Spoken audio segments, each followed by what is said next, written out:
Traver Solvers, the holidays are coming, and that means gift giving. We have a bunch of fabulous new merch over at resolvedmysteriespodcast.com/merch. There are shirts and totes and mugs and other gifty goodies. We also now have a sponsor page, which has some great gift ideas like Unidragon puzzles and Audible subscriptions. And there are some other unique gift opportunities for fans of RM, like sending your honey some love on our Resolved Mysteries billboard or signing them up for our Patreon. So head over to resolvedmysteriespodcast.com and click on advertising and support for more information. This podcast contains adult language and stories of true crime. If you don't like laughing, crying, or being horrified at the actions of other humans, this podcast is not for you.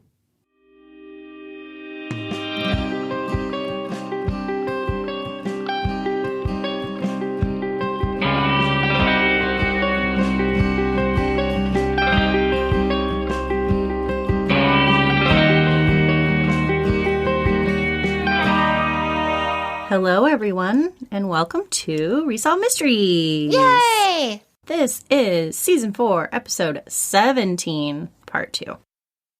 And this is a show where we rewatch, recap, and give you the latest updates to cases featured on the show Unsolved Mysteries.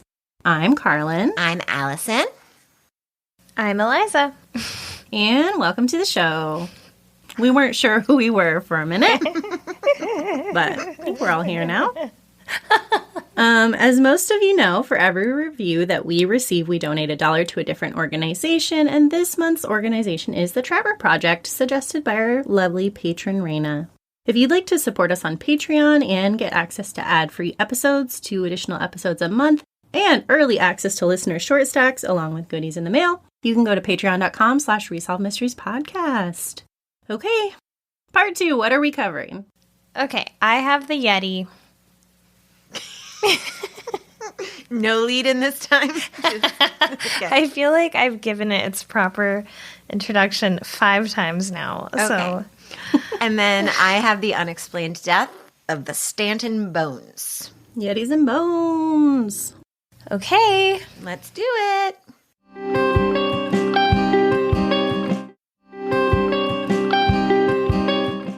Okay. So we have the legend of the Yeti here for all of you. And, you know, Carlin mentioned doing Medjugorje and last episode, and we thought, oh my gosh, but does she want to do the Yeti? Because she already did Medjugorje.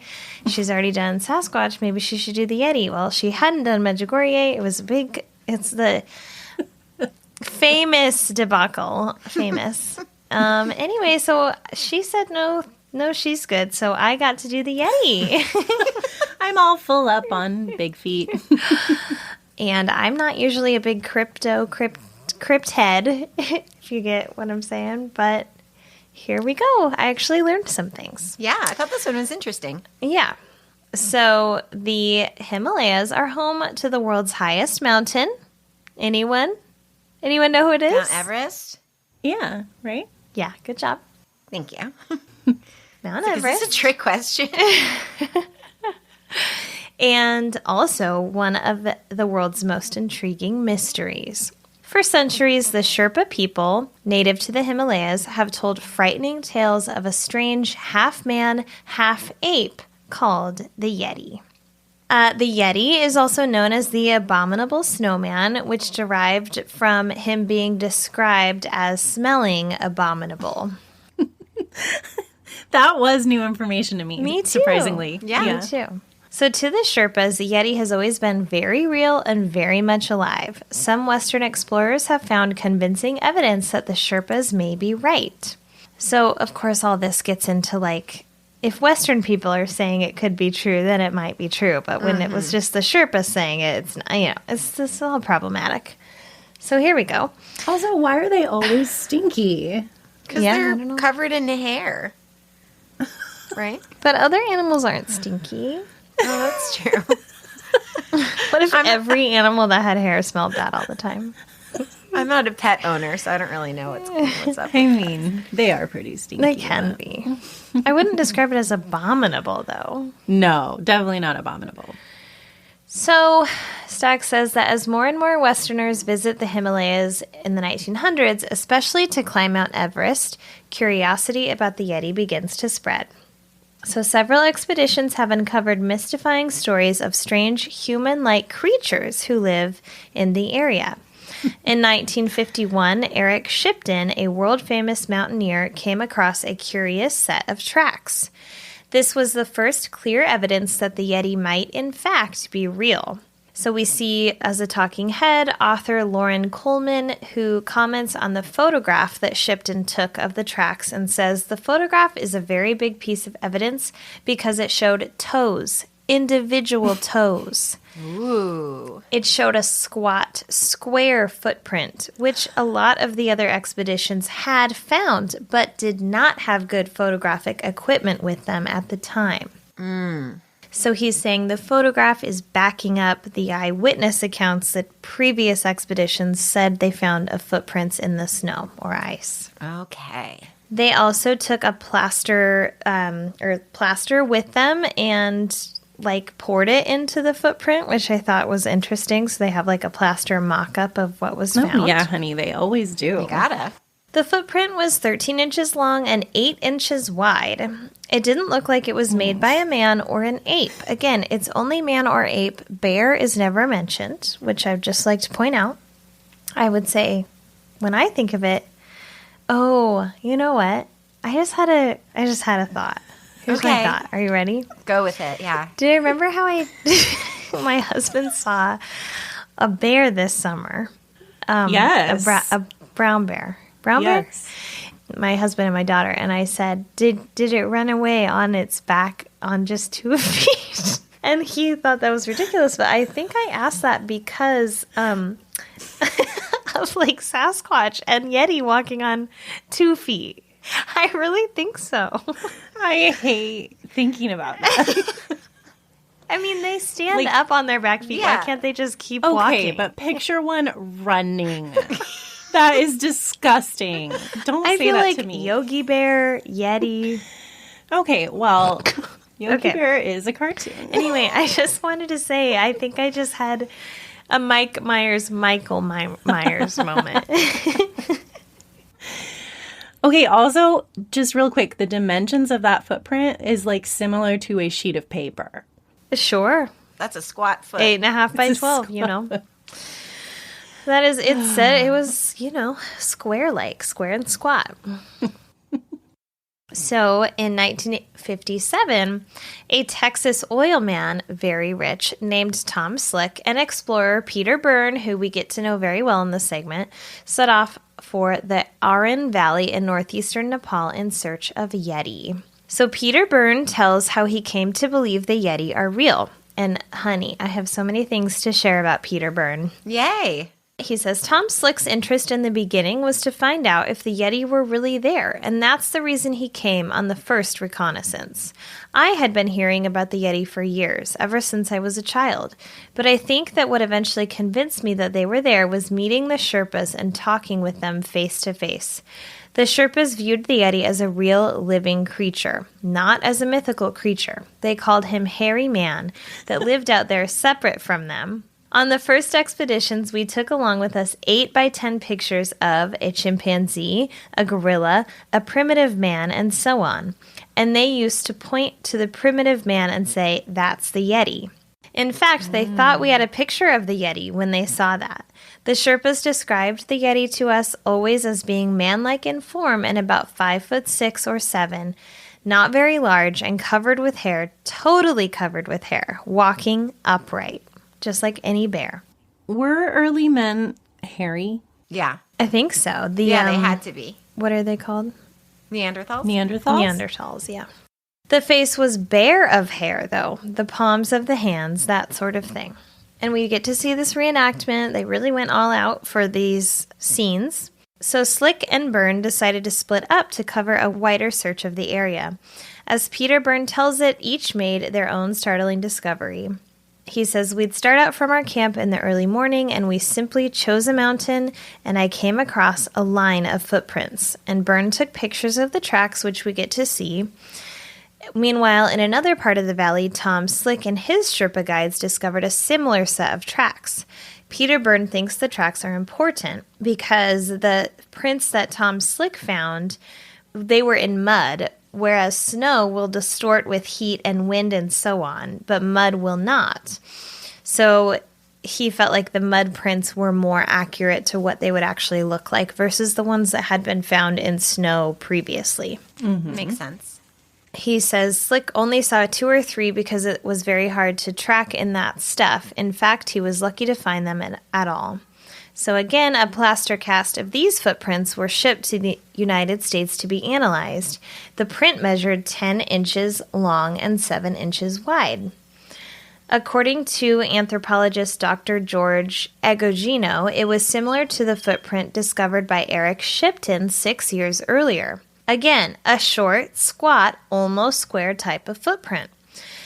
I sent it to the various physical anthropology experts around the country, and usually the terminology that came back was unique, but we don't know what it is. So in February of 1958, Peter Byrne embarked on another expedition.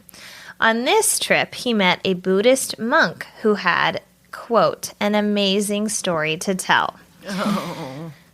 So Peter Byrne says, he liked scotch, this old man, and one evening while we were sitting there having a drink and talking, he said to me, he whispered, he said, "You know that up in the temple we have a hand.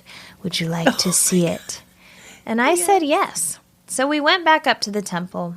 We went into the top part of the temple, and he showed me this hand, about the size of a human hand, cut off at the wrist. I considered it very significant. I took some pictures of it immediately, some flash pictures. I asked him, of course, could I have it? Could I have the hand? Entitled Westerner. Can I have this? What the fuck? Very important thing to you? And, of course, he said no. He said it must never leave the temple. If it leaves the temple, various calamities will befall the temple and the community. I asked him if I could have a part of it, and he still said no. How about just a finger? Just a thumb, maybe? So the photographs of the quote-unquote Yeti hand that Peter Byrne had taken were apparently unlike anything scientists had seen before. Was it human? Was it ape? Or was it an entirely new species? Also, like, what was it? Like, was it embalmed? Like, what is happening? Why do they have a hand? It's probably like mummified. Yeah. But the scientists really wanted to get their hands on the actual hand to find out what it was from. So the next year, Peter Byrne returned to the monastery with another bottle of scotch for the monk and a plan. So he got the monk very drunk, and as he's like mumbling to himself in a corner of the temple, this makes zero sense to me, but Peter Byrne cuts the finger off and replaces it with another human finger that a scientist had given him. Where'd they get that finger? That's a concern. Concerning fact.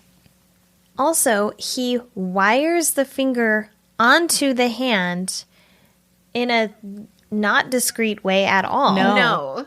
Nope. But he says it took quite a long time to wire the whole thing together and put it all back together and put it back in the box. And nobody ever knew anything about it. And everybody actually was perfectly happy. They still had the hand. It still had its fingers.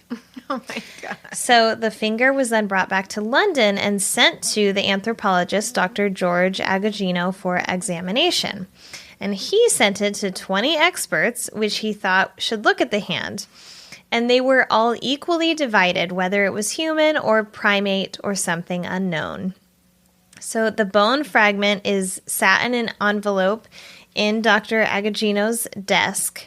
A tissue sample from the bone fragment sat in an envelope in Dr. Agogino's desk for more than 30 years. When Unsolved Mysteries was doing the segment and learned of the bone fragment, they asked the University of California to analyze it. The results were, again, inconclusive, but seemed to indicate that the tissue probably came from a human. Just probably a indigenous person to the area that died and their hand mummified. I mean, it's just... Yeah. And the drunk monk had the hand for how long? And then it sat in this guy's desk for how long? Oh, It's so right. gross. I hate it. So, Professor of Nuclear Medicine Dr. Jerry Lowenstein analyzed the fragment and says the problem was something as vague as the Yeti.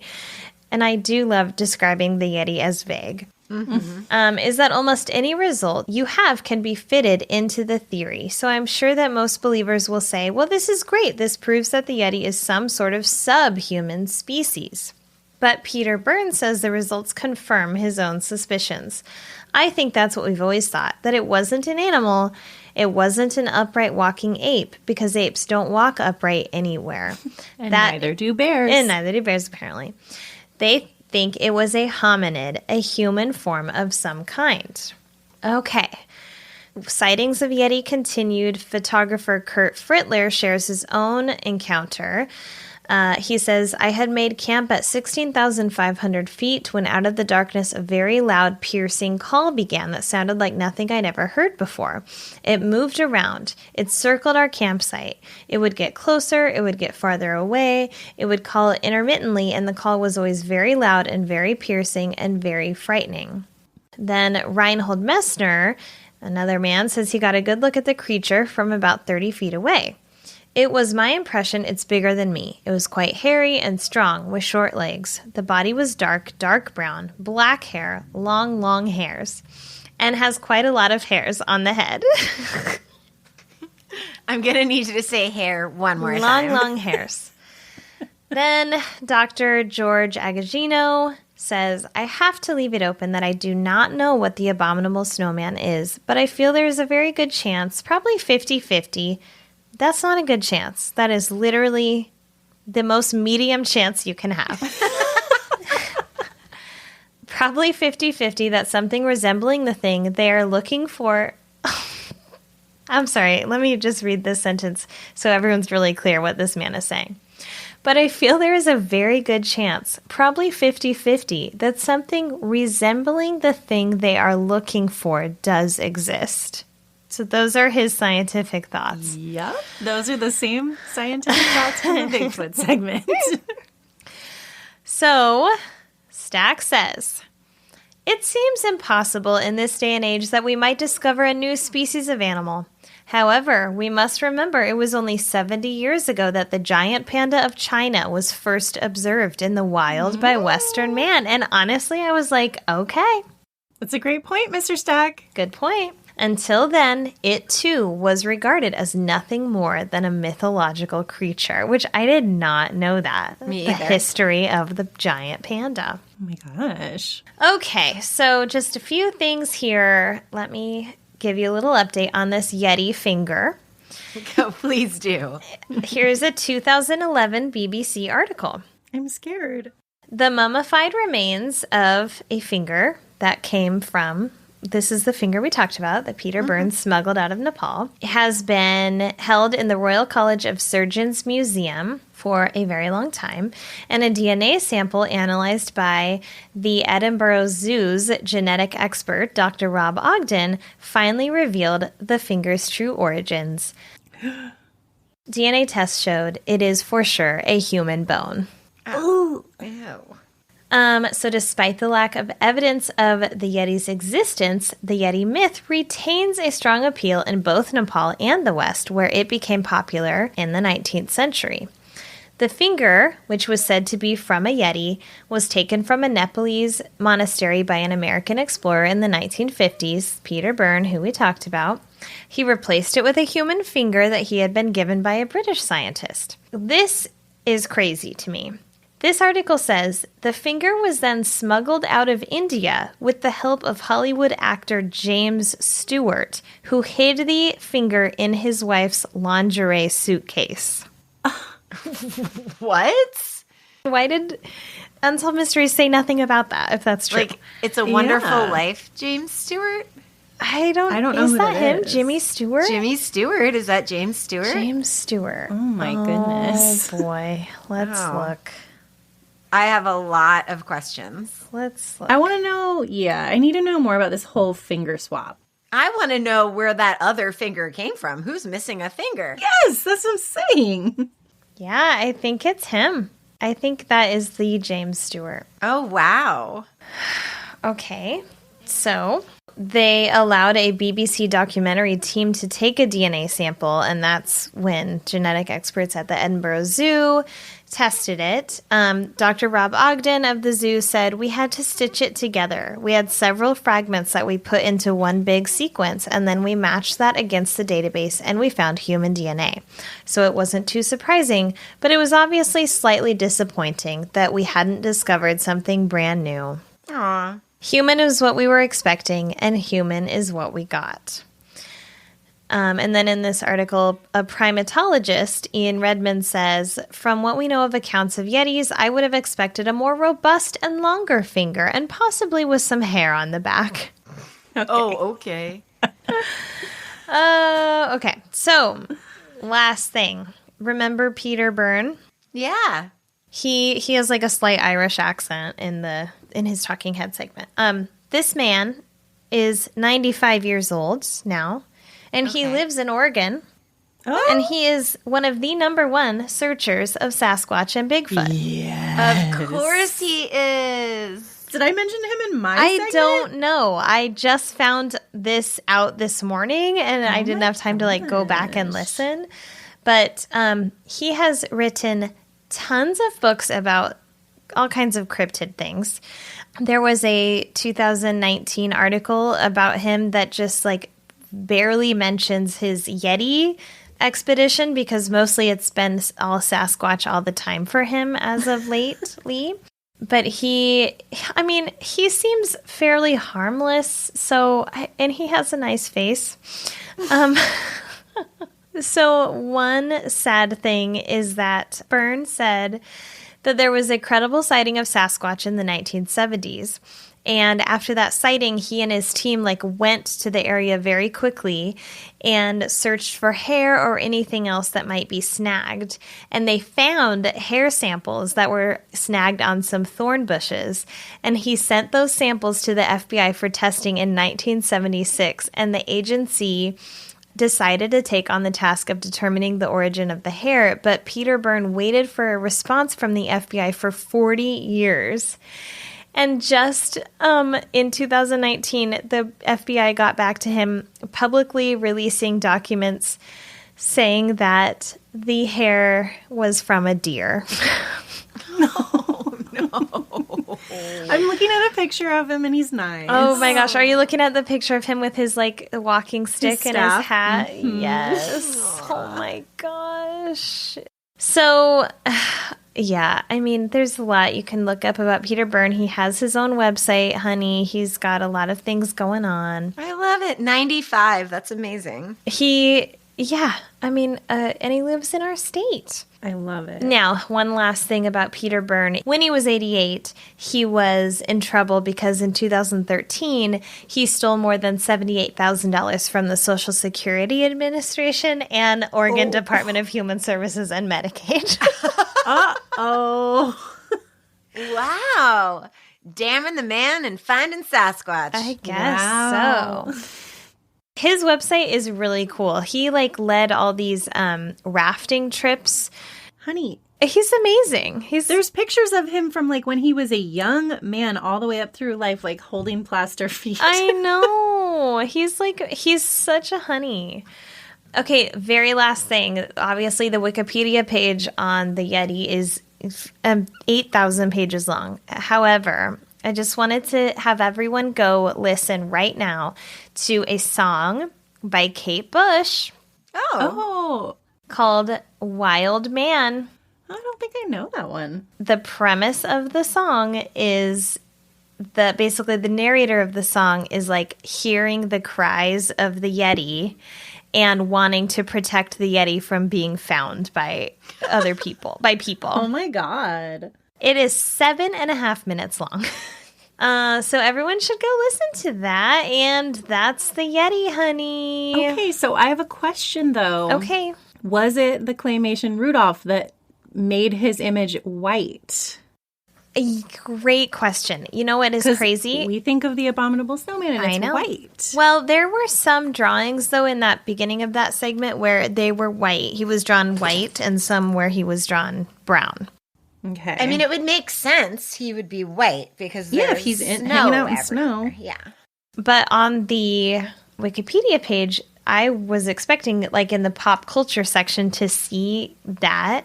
And no, it wasn't even on there. So, yeah.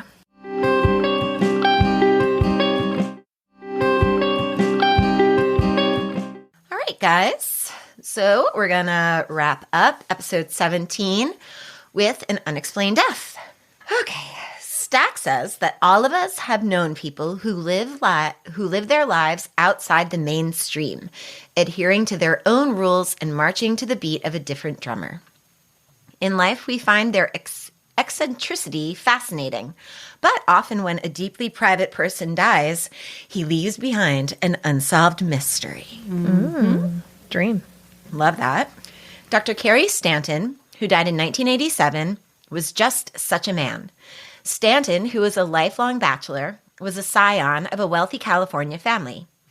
He graduated with a medical degree from Stanford University and practiced as a pathologist in New York City.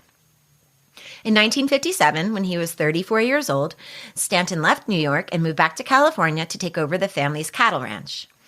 And they show a photo of Stanton. It's a black and white photo, and it looks like he's holding an urn. Mm-hmm. And I later was able to get the context of that photo. And what the real image is showing is that he's being photographed standing on his own future burial plot. So he's essentially standing on his own grave. Okay. Oh, wow. Yeah. So eccentric. Mm-hmm. This was not a typical ranch. Stanton's family owned 9/10 of Santa Cruz Island, which is 62,000 acres and the largest of the California Channel Islands. Didn't know those existed? I didn't Either. Right? Okay, great. Wait, Santa So, Cruz Island? What's that? I know. I'll tell you a little bit. Great. So the Channel Islands are 8 islands split among the jurisdictions of 3 California counties: Santa Barbara County, Ventura County, and Los Angeles County. The islands are divided into 2 groups, the Northern Channel Islands and the Southern Channel Islands. The Channel Islands provide the earliest evidence for human seafaring in the Americas. It is also the site of the discovery of the earliest evidence of humans in North America. The Northern Channel Islands are now known to have been settled by maritime Paleo-Indian peoples at least 13,000 years ago. That's pretty cool.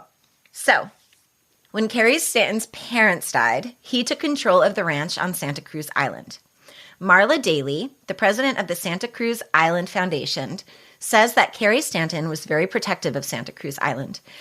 She says that Stanton would say that the island was not his. It was a responsibility that was handed down to him from his parents. Stack says that Dr. Stanton lived in virtual solitude in the main ranch house, though he welcomed house guests. As the years passed, Stanton developed a rigid, sometimes quirky schedule that he expected all visitors to abide by. I have to say, this man's life is my Dream. truest dream. I know. Everything you're about to say is how I want my life to be. Me Go ahead. too. Me too. 1,000 me toos, yes. So, dinner was always a semi-formal affair, which began precisely at 7:30 p.m.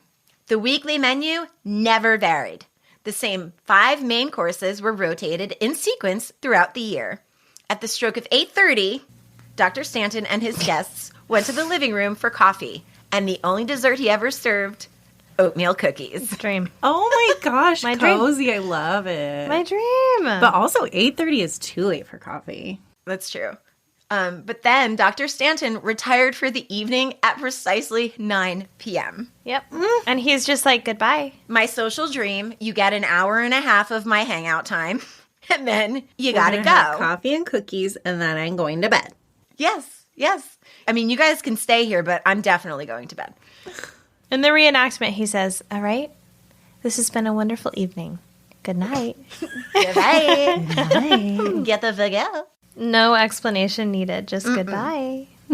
So during all the years he lived on the island, he rarely deviated from this routine. For Dr. Cary Stanton, Santa Cruz Island was heaven on earth. He established a private cemetery exclusively for those who were associated with the island. Stanton even had his parents' bodies exhumed, cremated, and reburied in the little cemetery. By 1987, there were 14 graves surrounding the ranch chapel.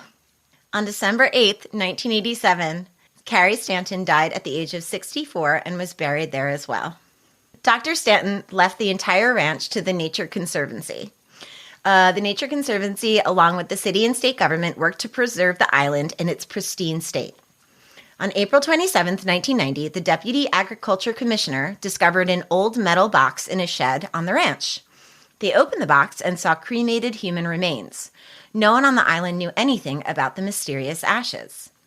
Larry Gillespie, the Santa Barbara County coroner, found a few intriguing clues. There was a snap-like clothing fastener that was manufactured in the 1940s, several false teeth from the 50s, and a diamond-studded platinum ring from before World War II.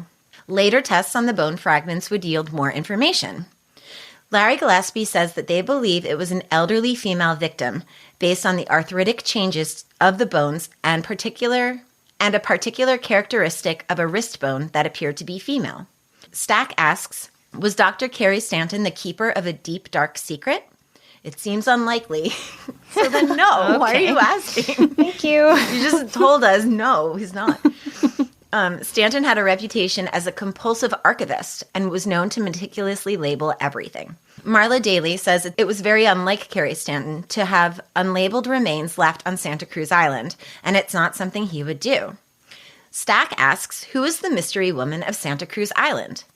And then he literally repeats what they just told us less than a minute ago when he says, all that is known is that she died sometime after World War II. Yeah. She was over the age of 50, had a slight arthritic condition, and wore a platinum and diamond eternity ring. We knew that. You just said it, but I guess they're trying to build out the segment a little bit. This time they showed the picture of the eternity ring yeah. too. Marla Daly says that the Santa Cruz Island Foundation doesn't know what to do with her, and they would very much like to do the right thing and find a place where she belongs. And if it is the island, they would like to add her to the cemetery if she belongs there. They want to do the right thing to make sure that these ashes find a final resting place that is appropriate. And then it ends. So I have a little bit of backstory about Santa Cruz Island. This is from Wikipedia and a website called Mysterious Universe. So Santa Cruz Island is located off the southwestern coast of California in the United States and part of the northern group of Channel Islands. It's 22 miles long and 2 to 6 miles wide. It is not only the largest Californian island, but is also the largest privately owned island in the United States, presently jointly owned by the National Park Service and the nonprofit group called the Nature Conservancy. In the 1800s, it was the site of a major sheep ranching operation run by the San Francisco businessman William Barron, who in 1869 sold the island, and then it would come into the possession of a French immigrant, Justinian Carey. Carey set up a self-sustaining sheep and cattle ranch, a vineyard, and nut and fruit groves, and Santa Cruz Island became a successful livestock, winemaking, and ranching industry, with 9 ranches operating at one point on the island. Legal woes forced the island to be sold in 1937. Basically, Carey died and his relatives got into a fight over who owned the land, which is so sad because now nobody in that family owns the land. Right. That's why we can't have nice things. So that family had to sell in 1937 to a Los Angeles oil man by the name of Edwin Stanton, who switched from sheep to beef production. In its heyday, his 55,000-acre ranch boasted 10,000 head of cattle and was a big part of the region's booming beef industry. In 1957, Edwin's son, Dr. Cary Q. Stanton, acquired the island and ranching operation. Cary was a prominent doctor and a trustee of the Santa Barbara Museum of Natural History and a member of the Santa Barbara Historical Society and the Society of Architectural Historians, and he was very well respected in the area. Cary also established the University of California Santa Cruz Island Reserve in the mid-1960s. So, like Stack said, Stanton rarely allowed any outside visitors and was known as a recluse. The only people who visited were the occasional scientists and students from the university who came to the reserve to study. Guests were only allowed to go to specific areas of the ranch, with others mysteriously off limits. Weird. And Stanton was always secretive about ranch operations and his private life. Carrie Stanton died unexpectedly in 1987 at the ranch and was buried in the family plot in the Island Chapel yard at the main ranch. Carrie Stanton had moved 5 of his relatives from Inglewood Park Cemetery in Los Angeles to the Santa Cruz Island Cemetery in 1978. The Santa Cruz Island Foundation moved the remains of Carrie's brother Edwin Jr. to the Island Cemetery after Carrie's death in 1987, as were his wishes. So he's like, dig them up, bring them over. The property passed to the Nature Conservancy through a prior agreement that Carrie Stanton had established with the nonprofit organization. They rapidly liquidated the cattle operation and ended the ranching era on the island. Then the Nature Conservancy gifted 8,500 acres to the National Park Service. The remaining land is now known as the Santa Cruz Island Reserve, and it's used for scientific research and education. It is managed by a combination of different organizations, and the reserve and its staff provide accommodations for visiting students and researchers.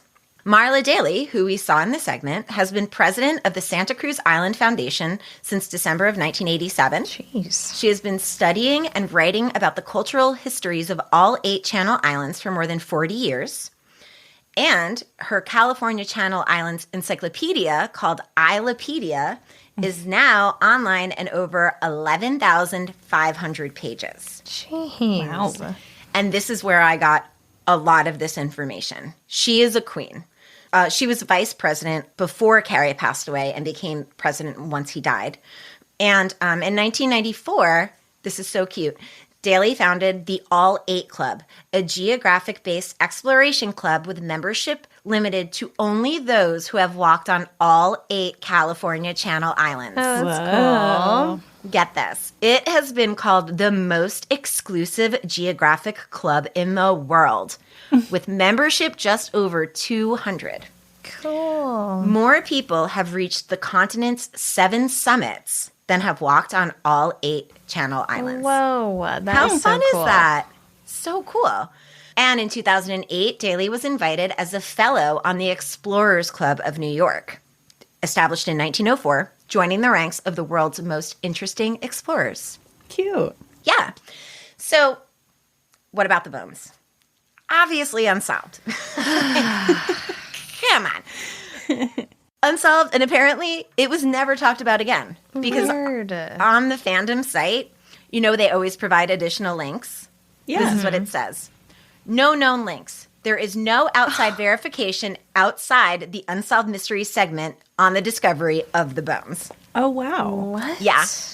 So I found a comment from 2013. A Sitcoms Online user with the handle JSHKI said, quote, "My parents were actually the ones who found the ashes. We all went out on the island because there was DDT in the shed and my father was qualified to dispose of it. They came across the box and my mother investigated the story. It was pretty cool. I think I was in like 5th grade at the time. I just remember the ranch being amazing and my father being offered to go on the show for like $150 and him not doing it because he's just not that kind of guy. So they had an actor play him in a lab coat or something, which I found hilarious. This person goes on to say, my mom never figured out who it was, but she devoted a lot of time researching it. I think she wrote a chapter about it for a book about the island. Anyway, that's it. Cool to see people are still talking about it. I remember going with her to get the dental records looked at and basically doing a ton of work, and I was kind of sad that she really got no credit on the show." Aww. Finally, I reached out to Marla Daly, the queen of the California Channel Islands, and I asked her if she had anything to update the mystery of the Stanton Bones and any theories. And she wrote back and she said, no leads came from the show, so the mystery remains unsolved. We eventually buried her remains in the Chapel Cemetery. My best guess is that she was the mother of a worker who intended to bury her on the island. And that's it. Wow. gosh. Good job reaching out to her. That's cool. Well, I was like, this is super cool that you have been doing this for so long. Yeah. God, what a badass. Like, creating all these awesome clubs, and I don't know, I love a lady explorer. Yeah, it's Yeah. great. That's There's a really national cool. park now on there. Yeah, and I think, like, you can do some sort of, like, pass where you can go to a couple different islands and you can camp there, but Yeah, there's campsites. you have to bring everything. I think maybe there's like a vending machine at one of the ranches or something, but everything you bring everything in, take everything out sort of thing. But I'm sure they're beautiful. I wonder how people get like between them. Like, do you take a boat? Yeah, you can take like a little boat. The only island that has like a substantial population is Catalina, which is in Los Angeles County, which people may know from Step Brothers. 'Cause that's how I know about it. Well, I actually have a friend that lives in San Diego that like scuba dives and like takes his boat Catalina out Island there. is so much smaller, though. Oh, it's tiny, but it's populated because it's Los Angeles. Everything's populated. Is it kind of fancy too? Yes. Yeah. So yeah, that's it. Cool. That's fun. A fun one, We right? don't know Yeah. about them bones. Also, all the science they could do then on the bones, like Yeah. the little clasp, knowing it So was made in the cool. 40s, like they had a lot of information. And there's no internet. They had to go through tons and tons of things in order to find that Yeah. information. Cool. Yeah, super cool. Love it.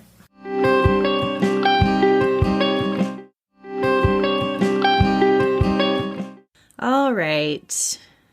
Now is the hour when we share and feel. What do we have? Allison's ready. She's got 2 things. She has 2 things and she's excited to tell me. Yeah. I'm like very excited. Okay, so the first one is called What Happened Brittany Murphy. You know I'm in. You know Okay, I'm in. I know, right? Okay. So it is on HBO or Cinemax, but they're the same thing now, so it doesn't matter. It is a documentary, and it just goes through the rise of Brittany Murphy's career, her fame, her celebrity, her quote-unquote downfall, Her mom. her death, her husband. It's just really sad. It's really well done. It highlights a ton of issues in this sort of like post-free Britney world that we're living in, that people like Brittany Murphy were sort of victims of the same. Like Perez Hilton is interviewed and, you know, he's very redemptive now. Yeah. He's realized that what he did was pretty bad, but I also went to his website, so that makes me pretty bad too. You know, like he couldn't exist in a bubble if it weren't for all of us. Does he not run that anymore?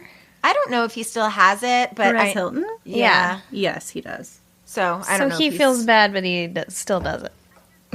I think he might still be like a gossip blogger, but he isn't as like poisonous as he was. You know, like he was really, really cruel. And if he's still running that site, but he's on these documentaries, I think he's still a gossip blogger because gossip has been around forever, but he's not drawing like cum shots on women's faces anymore. And Oh like my gross shit. Jesus. Like he used to do like Oh, really yeah. awful things.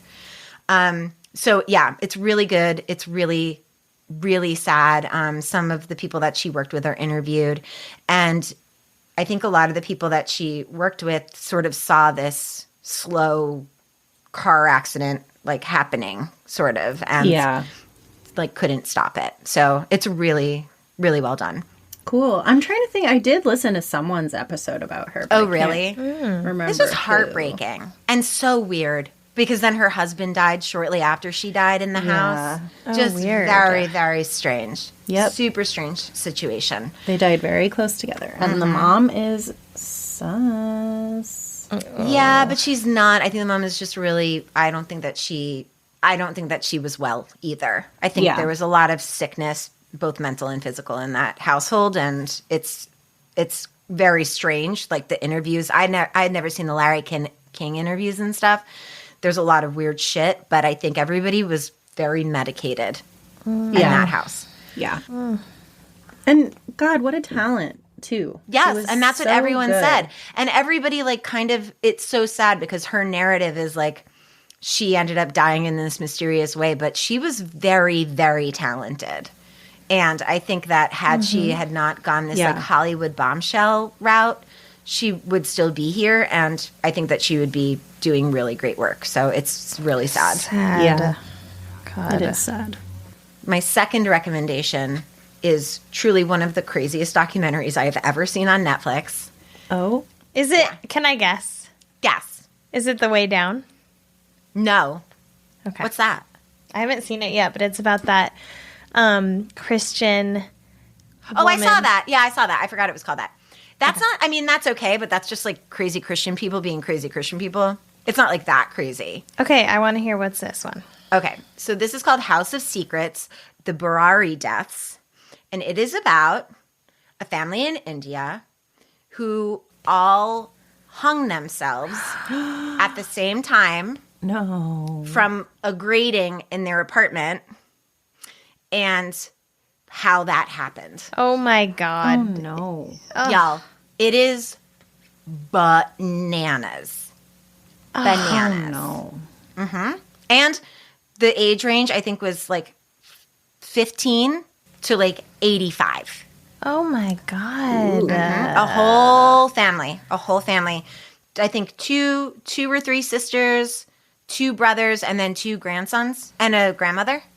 A matriarch. And then someone found all of them. Yes, and there's footage. Oh, no. They like blur people's face. It's not disrespectful, but the visual of seeing these bodies hanging. From this grate, Yeah. it's crazy. And then the whole story of how they think it happened, it's insane. So you please watch it. It's so bananas. It's so good. And then if you watch it and you want to talk to me about it, please email us and talk to me about it because I need to talk about it. I don't know anybody else that's watched it. Okay, and it's a documentary, not a docu-series. I think it's a docuseries, but it's only like 4 episodes or something. You know, it's like kind of one of those like standalones. I just need to talk about it with somebody, and I've recommended it to like, I think my mom and Nadia, like all these people, and no one has hit me back and been like, that was nuts. And I'm like, I'll can watch someone please, for the love of God, watch I'll this watch it. documentary? For So sure. sorry, that was so long, but those are my No, 2 it sounds good. recommendations. And they're Great. both really good. That is okay. I can just really quick. I started listening to the new ish podcast that Vanessa Bayer and her brother Jonah are putting out. Vanessa Bayer is from SNL, called How Did We Get Weird, which is just about like 80s and 90s nostalgia stuff. And they have different their friends on, so like Fred Armisen and Bobby Moynihan and Langston Kerman, to just talk about random things that they remember from their childhood, and each one will like go through one element and then they'll like research kind of the background of it, but then talk about the nostalgia that, you know, one of them is about like Jumanji and the And One mixtapes, or Lean Pockets is one of them. So yeah, it's pretty funny. They're like very sweet people. You can tell they have a nice relationship. And then I also have another one. It's I can't say much about it because it's the weirdest book I've ever read in my whole entire life. I don't even know how to describe it, but it's called Bunny, it's written by Mona Awad, and it's so weird. And you should read it. And that's it? Yeah, I can't wow. describe it. It's so weird. What happens in it is weird. It starts out fairly normal, and then it gets weird. So How did you find it? I found it in a little bookstore in Santa Fe. The cover looks good. And then the when I was checking out, the person said, "This is the weirdest book I've ever read, but I read it in like 2 hours sitting by a pool." Okay. Well, I just need to check in right now. I just need to know if you guys have been listening to the new season of Radio Rental. Yes, and it's not as good. And also, I saw your comment on the Instagram. What happened? Is it too much Rainn Wilson? Is that why it's not as good? No, the stories just in general are not as creepy, although the one I was just listening to before we started again, because I was listening to part of one on the break, was pretty good. I thought the first one was pretty good. Yeah, so it's kind of up and down, but... One of them is like definitely scripted, like fake, I think. So I have a question. Are those stories, are they real or no? Yes. I They're think they supposed to are, be. but... Okay. Yeah, but a lot of people have been saying, like you, like they sound a little bit more scripted and like they're just not as creepy in They're general. not as like, this is actually happening. Like that's what I like about that, is that it doesn't feel scripted at all. Yeah. There was another problematic thing that happened in one of the episodes too, but I don't know. I'm kind of disappointed. So that's your sharesy feelsy to not I listen just to wanted to see season how 2? you guys are feeling about it if you've been listening. 'cause- It's just not as good, but I still listen to every episode. I haven't listened to yesterday's yet. yeah, I still like it. But on a lighter note, Great British Bake Off. I know. Are we loving? Been watching it? I haven't been watching it. Honey. I know. And then my favorite, the follow-up, A Date with the Bake, with our friends from A Date with Dateline. It's It's just adorable. like the cutest, best podcast ever. So, I love that. so I always like to plug them because I listen to them like the second they come out. I love listening to them and their friend talk about it. Fun. Great job, everyone. We did it. And we're going to do it again next week. But what are we going to talk about next week?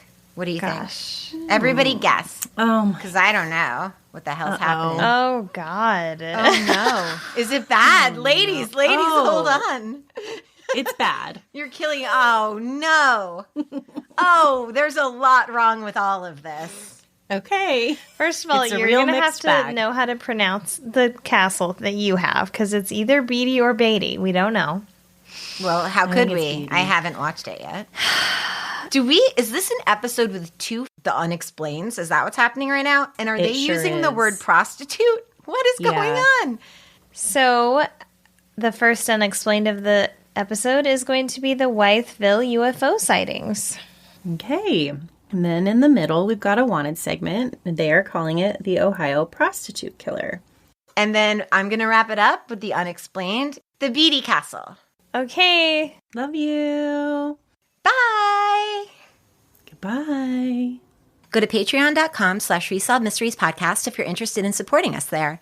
If you subscribe at the $5 a month level or higher, you're going to get ad-free episodes, 2 extra episodes a month, and other goodies in the mail. To see photos we reference in the episode, follow us on Instagram at Resolved Mysteries Podcast and on Facebook and Twitter at Resolve the Pod. You can contact us at resolvedmysteriespodcast.com, resolvedmysteriespodcast@gmail.com, or at our P.O. Box, 14005, Portland, Oregon, 97293. Send us your stories for listener short stack episodes. If you want to email us your favorite unsolved mystery story or cold case or any nostalgia you have surrounding the show, send it our way because we love to hear from you. Subscribe wherever you get your podcasts. If you like us, leave a 5-star review and tell a friend, or tell 2, or tell 3. Don't forget, for every review we receive, we donate $1 to a different nonprofit.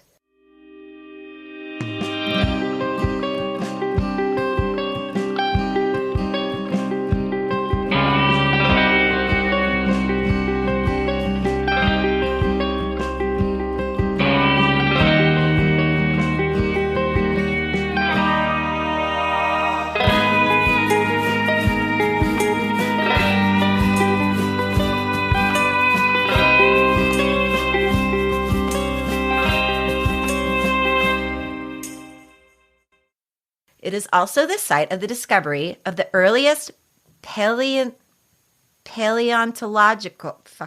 Paleontological. Wait. Paleontological. Paleontological? paleontological? Is that what you're saying? I don't know. Every time you say it, it becomes it does sound like a very weird word. Okay, so it Like, is not the way you're saying it. Paleontological. Yeah, sounds crazy. Yeah. That's fucking so crazy. Thank you. Thank you for your continued support on this. It is also the site of the discovery of the earliest paleontological evidence of New York, North America. Leave it all in and continue. Oh, no. Okay. It's fine. It's great.